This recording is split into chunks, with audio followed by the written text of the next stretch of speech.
We're back now with Susie O'Brien and Oliver Peterson talking about issues of the day. And I tell you what, we all love animals, right? No one says they don't like animals, and it's just that some of us like to eat them as well.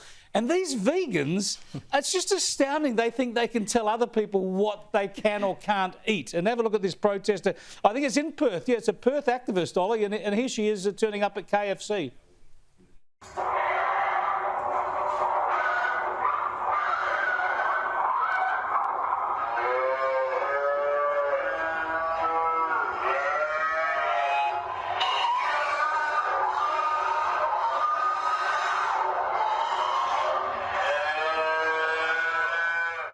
Just a fantastic soundtrack there, Ollie. If my kids were there, they would have loved that, you know. I didn't hear a kitten, though. We heard just about every other animal. I mean, can't these people just live and let live? Well, we've got the serial protester there in Tash Peterson. I can promise you she's no relation to me. It is the same spelling of the surname, so she's not my sister. But Tash loves the publicity and she does very well for her campaign. But, I mean, that's it. You just go about it. Go about the peaceful protest. Go about change that way. These sort of confronting protests, and Tash is notorious for this. There was butchers around Perth that she stood there with her top off and her body painted in animal blood and the like. I don't think it does the cause any good, and force-feeding that down people's throats, I think they start to think otherwise. But Tash is, she's known for it, and I just want to stress, she's no relation of mine, Chris. Yeah, you made that very, very clear.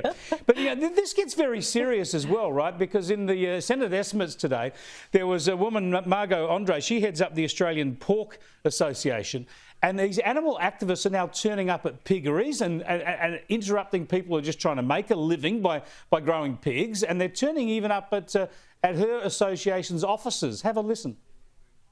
They have taken photos of my team celebrating International Women's Day, put it on separate social medias and called them murderers. That is not acceptable. No. They are coming to our office. They are pretending to be a plumber, for goodness sake, to get access to my office while they hide in toilets. God knows how long they had been there. It is appalling, and this behaviour should not be supported. Yeah, Susie, this is no way for human beings to treat other law-abiding human beings.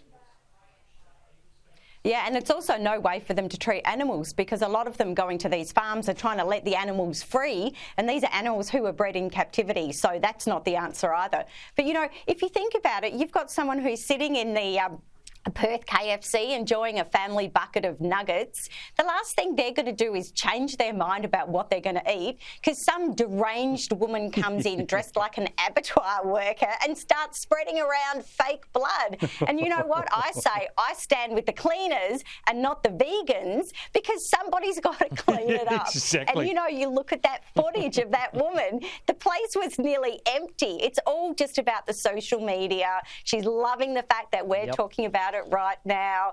I mean, it's akin to the Extension Rebellion people, you know, the doctors' wives who think they're, you know, the do-gooders who glue their hands to the bitumen in peak hour traffic and, you know, upset everybody just trying to get home from work. So, yeah, I don't have a lot of time for these sorts of people. Yeah, you hit the nail on the head. Give me a nugget. If I want a nugget, I should be able to eat a nugget. Give me a zinger.